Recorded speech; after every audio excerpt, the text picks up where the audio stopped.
ഇപ്പോൾ ജോജിയുടെ ഒരു പ്രശ്നമുണ്ട്, ഗുരുതരമായ ഒരു പ്രശ്നമുണ്ട്. ഈ കടയുടെ പ്രശ്നം മാത്രമല്ല, വേറെ ഒരു പ്രശ്നമുണ്ട് പുള്ളിക്ക്. പുള്ളിക്ക് പുറത്തൊന്നും ജോലി കിട്ടത്തില്ല. ഇതുപോലെ കടയെ കൃഷിയൊക്കെ ചെയ്യാനേ പറ്റത്തുള്ളൂ. നാട്ടുകാർ ആരും ഒരു കമ്പനിക്കാരും ജോലി കൊടുക്കത്തില്ല. കാര്യം വെച്ച് കഴിഞ്ഞാൽ ഇയാളുടെ SLC ബുക്ക് കിട്ടിയപ്പോൾ മൊത്തം തെറ്റാണ് അഡ്രസ്സ്. ആ SLC ബുക്ക് വായിച്ചാൽ വീട്ടുപേര് തെറ്റാണ്, ഇനിഷ്യൽ തെറ്റാണ്, അയാളുടെ പേരും തെറ്റാണ്. ഇയാളെ SLC കാലം തൊട്ട് ഈ മനുഷ്യൻ ഇയാളുടെ ജീവിതത്തിൽ വന്ന ശാപമായ പോലെ വന്ന സംഭവമാണ്. അത് കാരണം ഇത് തിരുത്താൻ വേണ്ടി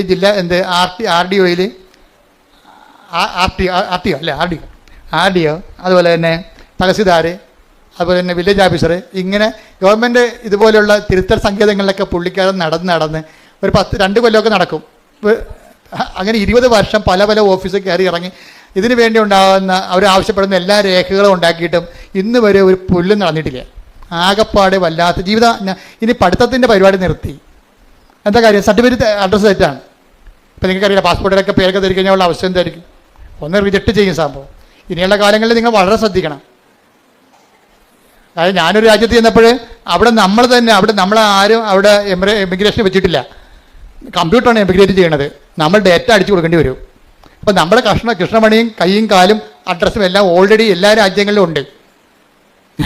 നമ്മൾ ഫീഡ് ചെയ്യുമ്പോൾ ഒരു വരകം തെറ്റിപ്പോയി കഴിഞ്ഞാൽ നമ്മളവിടെ നിൽക്കാനേ പറ്റത്തുള്ളൂ, റിജക്റ്റ് ചെയ്ത് കളയും. അത് കാരണം കൊന്തേഞ്ചേരിക്കൊണ്ടാണ്. അപ്പോൾ എന്നെ വിജയകുമാർ സാർ സഹായിച്ചത് അവിടെ ചെന്നപ്പോൾ. കൂടെ ഉണ്ടായിരുന്ന കാരണം നമ്മൾ ഒരു സ്പെല്ലിംഗ് ഒരു അക്ഷരം തെറ്റിക്കഴിഞ്ഞാൽ കമ്പ്യൂട്ടർ റിജക്റ്റ് ചെയ്യും. അവിടെ ആളില്ല. അവിടെ മിഷനല്ലേ, മിഷന് കണ്ണു മുക്കുണ്ടാ പറഞ്ഞാൽ മനസ്സിലാവുക.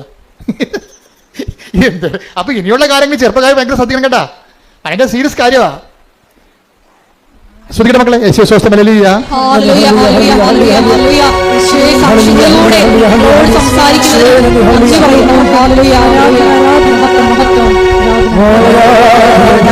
കരങ്ങൾ വീശിക്കൊണ്ട്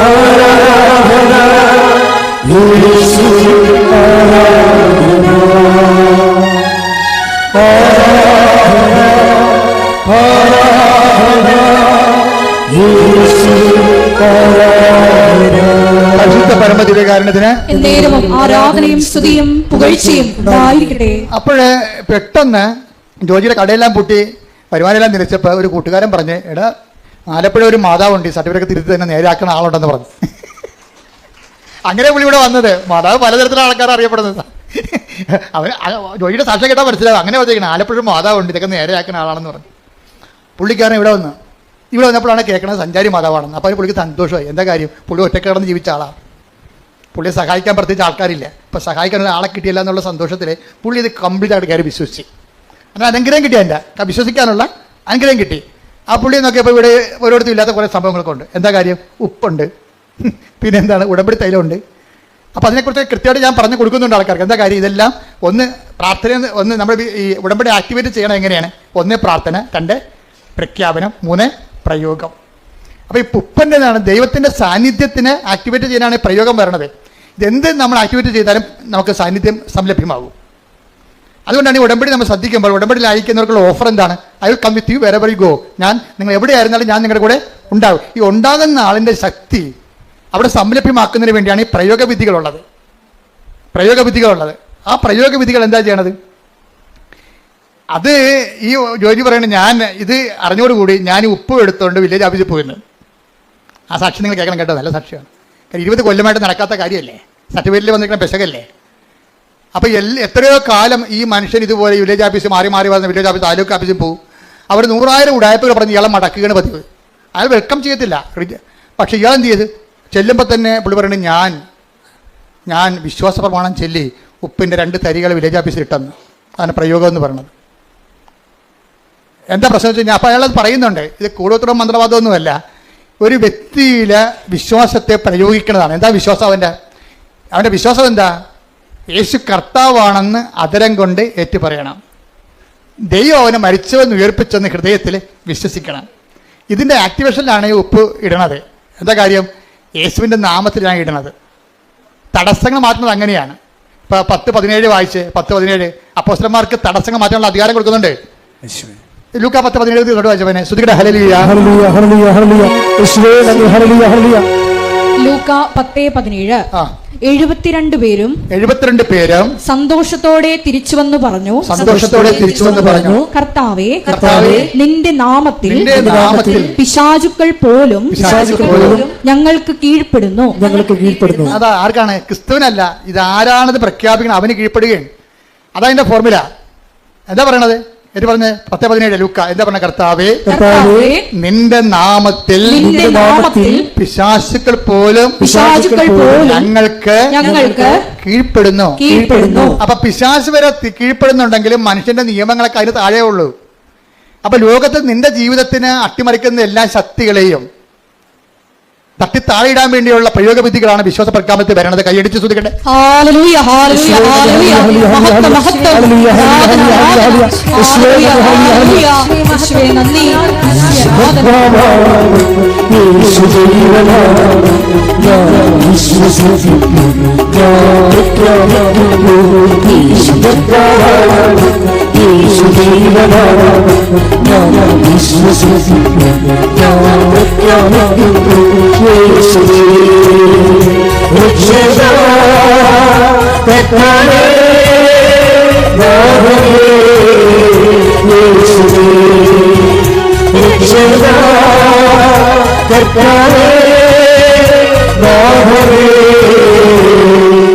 ഈ ജോജി ഉണ്ടല്ലോ, ഈ ജോജി ഒരു ദിവസം ചേർത്തല ബസ് സ്റ്റാൻഡ്, ഇവിടെ നിന്ന് ഉടമ്പടി പുതുക്കി ചേർത്തല ബസ് സ്റ്റാൻഡിൽ ചെന്നപ്പോഴേ അവിടെ ഒരു കൃപാസനം പത്രം അവിടെ ഒരു റെയിൽവേ സ്റ്റേഷനിൽ ബെഞ്ചിലിരിക്കണം. അപ്പോൾ ഉടനെ ജോജിയുടെ തൊണ്ടയിടറി എൻ്റെ അമ്മേ എന്ന് വിളിച്ചു. എന്താ കാര്യം? അത് ഒരു കൃപാസനം പത്രം അനാഥമായിട്ട് അവിടെ ഇരിക്കുമ്പോൾ അദ്ദേഹം അത് എടുത്തിട്ട് കൊണ്ടുപോയി അത് അർഹമായ കരങ്ങളിൽ കൊടുത്തിട്ട് അമ്മയെക്കുറിച്ച് സംസാരിച്ച് അയാളെ കൊണ്ട് ആ ഉടമ്പടി എടുപ്പിക്കാൻ പറ്റുന്ന പരുവത്തിലാക്കിയിട്ടാണ് ചേർത്തലയിൽ നിന്ന് പോയിരിക്കുന്നത്. അത് പറയുമ്പോൾ ഈ മനുഷ്യൻ നിന്ന് കരയണി ഇവിടെ. അതാണ് ദൈവസ്നേഹം എന്ന് പറയണത്. നിങ്ങൾ സാക്ഷ്യം കേട്ടാൽ മനസ്സിലാകും. ഈ പത്രം അനാഥമായി കിടക്കണ കണ്ടപ്പോൾ കരഞ്ഞു പോയൊരു മനുഷ്യനാണ്. ഞാൻ ചോദിച്ചു, ഇതെല്ലാം ചെയ്യണത് ദൈവസ്നേഹത്തോടെയാണ്. അല്ല ആക്കാനും വേണ്ടി ഒക്കാനിക്കണ പോലെ കുമ്പസാരക്കൂടി അടിക്കൊണ്ട് തട്ടിച്ച് ഓടിക്കളഞ്ഞ പാർട്ടിയല്ല ഇത്. അങ്ങനെയുള്ള കണ്ണാമൃഗങ്ങൾ ഉടമ്പടി എടുത്തിട്ടുണ്ട്. ഇത് കൊടുക്കുമ്പോൾ ഒരു മിനിമം ദൈവസ്നേഹം നമ്മൾ തന്നെ ഗ്യാരണ്ടി ചെയ്യണം. ഇതെല്ലാം ചെയ്യണ കാര്യങ്ങളാണ്. എന്താണ്? കർത്താവേ, ഇത് വായിക്കുമ്പോൾ അങ്ങേ അറിയാത്തത് അറിയുവാനും കഠിന മാനസ്ഥരുള്ളവർ മനസ്സാന്തരപ്പെട്ടുകൊണ്ട് കർത്താവിനെ സ്വീകരിക്കാനും അവരുടെ ജീവിതത്തിൽ വിശുദ്ധിയും ദൈവസ്നേഹം പുലരുവാനും അവർ സുവിശേഷ സാക്ഷിയാകുവാനും അങ്ങനെ ദൈവത്തെക്കുറിച്ച് ചിന്തിച്ചാണ് ഓരോ ശുശ്രൂഷയും നമ്മൾ ഉടമ്പടി ചെയ്യുമ്പോഴാണ് നമ്മൾ എംപവർ ആകണത്. എംപവർ എന്താണ്? ഈ മനുഷ്യൻ അതുകൊണ്ടാണ് അയാളെ ഉപ്പ് വിലയാപ്പിച്ചിട്ട് വെച്ചും നേരെ സാറിനോട് പറയുന്നത്, സാറേ എൻ്റെ സർട്ടിഫിക്കറ്റിൽ എൻ്റെ പേരിന് പകരം വേറെ പേരാണ് കിടക്കണത്, അതുപോലെ തന്നെ എൻ്റെ വീട്ടു പേരിനും തെറ്റുണ്ട്, ഞാൻ ഗതി പിടിച്ചിട്ടില്ല എന്ന് പറയുമ്പോൾ നിങ്ങൾ ഇന്ന പേപ്പർ കൊണ്ടുവന്നിട്ടുണ്ടോ? ഉണ്ട് സാറേ എന്ന് പറയും. അതായത് ഒറ്റ ദിവസത്തിനുള്ള ആ സബ്ജക്റ്റ് തിരുത്തി കൊടുക്കും. 20 കൊല്ലം ജോജി പറഞ്ഞ 15 ദിവസം എടുത്തോളെന്ന് പറഞ്ഞു. 15 ദിവസം എടുത്തോളെന്ന് പറഞ്ഞു. എല്ലാം വാങ്ങിക്കാനൊക്കെ ഒറ്റ ദിവസം എടുത്തു. പക്ഷേ 15 ദിവസത്തിനുള്ളിൽ അയാൾ ചെയ്തിട്ട് 20 കൊല്ലം നടക്കാഞ്ഞ കാര്യമാണ് 15 ദിവസത്തിനുള്ളിൽ നടന്ന് കൈ കിട്ടണത്.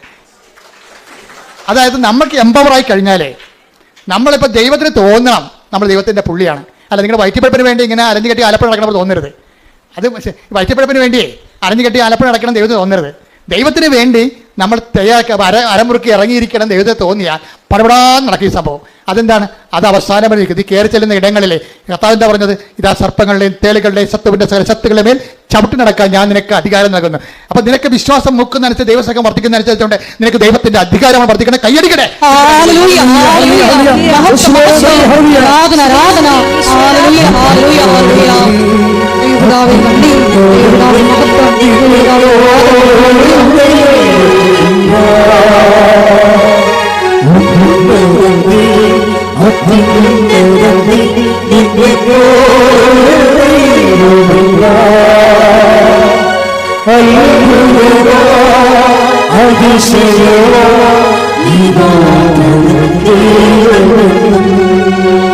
എൻ്റെ വിഷയം എന്ന് പറയുന്നത് ഒരു കാര്യമല്ലേ. അതായത് അടുത്ത കാര്യം ഇദ്ദേഹം പറയണത്, അദ്ദേഹത്തിൻ്റെ മകൾക്കൊരു പ്രശ്നമുണ്ട്. 19 വയസ്സുണ്ട്. അവൾക്ക് 2 വയസ്സ് തൊട്ട് തുടങ്ങിയ പരിപാടിയാണ്. ഭക്ഷണം കഴിക്കുമ്പോൾ ശ്വാസം അടച്ചു പോകും. ഭക്ഷണം കഴിക്കുമ്പോൾ ശ്വാസം അടക്കും. പിന്നെ തൊണ്ട കുരുങ്ങി ഛർദ്ദിക്കും.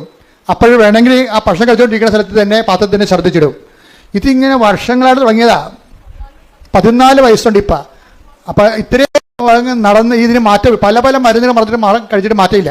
അവസാനം എന്താ ചെയ്യണം? ഈ ഉടമ്പടി തൈര് ഉപ്പും കൂടി ചേർത്ത് കൊടുക്കും. ആ പറയണ ഇപ്പം 3 കൊല്ലമായി കൊച്ചു ഛർദ്ദിച്ചിട്ടില്ല. ഹല്ലേലൂയ, ഹല്ലേലൂയ, ഹല്ലേലൂയ. ഇവിടെയൊക്കെ നിങ്ങളെ കൈയടിക്കാൻ വേണ്ടി പറഞ്ഞല്ല. നിങ്ങൾ ഓർക്കണത് ഇത് കൈയടിക്കുമ്പോൾ നിങ്ങൾ ഉദ്ദേശിക്കണത് ഉപ്പിന്റെ അകത്ത് സംഭവം ഉണ്ട്, ഉടമ്പടി തലത്തിന് അതിനകത്തുള്ള സംഭവം പുറത്തു തന്നെ എന്തിനാണെന്നറിയോ? അധികാരം, ഈ വ്യക്തിക്ക് അധികാരം ഉണ്ടാകണം. അതാണ് വിഷയം. എന്താണ്? ഈ വ്യക്തിക്ക് ദൈവത്തിന് വേണ്ടി ജീവിച്ചു, ദൈവത്തിന്റെ വചനത്തിന് വേണ്ടി ജീവിച്ചു, സുവിശേഷത്തിന്റെ സാക്ഷിയായി ജീവിക്കുമ്പോഴേ, അവർ ആക്ടിവേറ്റ് ചെയ്യുമ്പോഴേ ദൈവത്തിന്റെ പവർ അടിക്കണം, അവിടെ അടിക്കും. എന്താ കാര്യം? അതുകൊണ്ട് നിഷ്കളങ്കമായിട്ട് നിങ്ങൾ ഡിസ്പോസിബിൾ ഉടമ്പടി എടുക്കരുത്. നിങ്ങൾ IELTS പാസ്സായി ഈ വീട്ടിൽ കുത്തിയിരിക്കാന്ന് പറഞ്ഞുകൊണ്ട് അതാണ് ഡിസ്പോസിബിൾ ഉടമ്പടി. വസ്തുവിൽ ഇനി എന്താ പ്രശ്നം? തീർന്നു. ഇനി എന്താ പ്രശ്നം? ഇനിയാണ് പ്രശ്നം മൊത്തം ഉള്ളത്. ദൈവത്തിൽ നിന്ന് വല്ലതും വാങ്ങിച്ചു പോയിട്ടാ. പിന്നെ ഇപ്പോൾ ഓർക്കേണ്ട എന്താണ്? ദൈവത്തിന്റെ ചൈതന്യത്തിന് നിങ്ങൾ മറുപടി പറഞ്ഞുകൊണ്ടിരിക്കണം. അല്ലെങ്കിൽ നിങ്ങൾ കാര്യം കാണാൻ വേണ്ടി കർത്താവിനെ ദുരുപയോഗിച്ച പോലെ ഇരിക്കും. അപ്പം അതുകൊണ്ട് എപ്പോഴും ശ്രദ്ധിക്കേണ്ട കാര്യം വെച്ച് കഴിഞ്ഞാൽ ഉടമ്പടിയിലൂടെ ദൈവാധികാരം പ്രാപിക്കാനാണ് നോക്കേണ്ടത്. അതിനുള്ള സാധ്യതയാണ് നിങ്ങൾ പ്രയോജനപ്പെടുത്തേണ്ടത്. അയാളുടെ ഇൻക്രിമെന്റ് കൂടുന്നില്ലായിരുന്നു അയാളുടെ കമ്പനിയിൽ. വേറെ കമ്പനി ജോലി കിട്ടി, 2 കൊല്ലമായിട്ട് കൂടുന്നില്ല. അയാൾ ഒറ്റ പ്രാവശ്യം പറഞ്ഞുള്ളൂ. ആ ഒറ്റ പ്രാവശ്യം ആ ഇൻക്രിമെന്റ് ഡബിളാക്കി കൊടുത്തു. എല്ലാവർക്കും കൊടുക്കുന്നതിനേക്കാൾ ഇയാളെ സീനിയേഴ്സിനേക്കാൾ ഇരട്ടി ഇൻക്രിമെന്റ് കൂട്ടി കൊടുത്തു. ഇവൻ കൈവെക്കുന്ന സ്ഥലത്തെല്ലാം മാതാവ് ഒപ്പിടും. അതാണ് പ്രശ്നം. ഇവൻ നിങ്ങൾ വിൽക്കുക സത്യമാണെന്ന് ദൈവത്തിന് തോന്നിയാൽ നിങ്ങൾ കൈവെക്കണ എല്ലാം, അവൻ ചെയ്ത എല്ലാം ശുഭമാക്കുകയും ചെയ്തു. Take the bed of God. സ്തുതിക്കട്ടെ, സ്തുതിക്കട്ടെ. ഹല്ലേലൂയ, ഹല്ലേലൂയ, ഹല്ലേലൂയ, ഹല്ലേലൂയ. യേശുവേ നന്ദി. ഹല്ലേലൂയ, ഹല്ലേലൂയ, ഹല്ലേലൂയ, ഹല്ലേലൂയ, ഹല്ലേലൂയ. യേശുവേ ആരാധന. യേശുവേ മഹത്വം. ഹല്ലേലൂയ, ഹല്ലേലൂയ. ഉൽപ്പത്തി 39:23. ജോസഫിനെ ഭരമേൽപ്പിച്ച ഒരു കാര്യത്തിലും കാരാഗൃഹ സൂക്ഷിപ്പുകാരൻ ഇടപെട്ടില്ല. കാരണം കർത്താവ് അവന്റെ കൂടെ ഉണ്ടായിരുന്നു. അവൻ ചെയ്തതൊക്കെ കർത്താവ് ശുഭമാക്കുകയും ചെയ്തു. ഇതാ സംഭവം. ഇത് പ്രൊക്ലമേഷനിലുള്ള, ഇത് പ്രോമിസിലുള്ളതാ. ദൈവമായിട്ട് നിന്ന് ജീവിച്ച് ദൈവത്തിന് എങ്ങാനും കണ്ണി പിടിച്ചു പോയാൽ പിന്നെ തിരിഞ്ഞു നോക്കേണ്ടി വരത്തില്ല. പിന്നെ എന്താ നിലപാടെന്താ? അവൻ എന്താ ജോസഫിനെ കുറിച്ച് എന്താ എഴുതിക്കണം നോക്കിയേ? ഉൽപ്പത്തി 39:23 വായിച്ചാൽ ഒന്നുകൂടി. ജോസഫിനെ ഭരമേൽപ്പിച്ച ഒരു കാര്യത്തിലാണ് കാരാഗൃഹ സൂക്ഷിപ്പുകാരൻ ഇടപെട്ടില്ല. കാരണം എന്താ? കർത്താവ് അവന്റെ കൂടെ ഉണ്ടായിരുന്നു. അവൻ ചെയ്തതൊക്കെയും കർത്താവ് ശുഭമാക്കുകയും ചെയ്തു.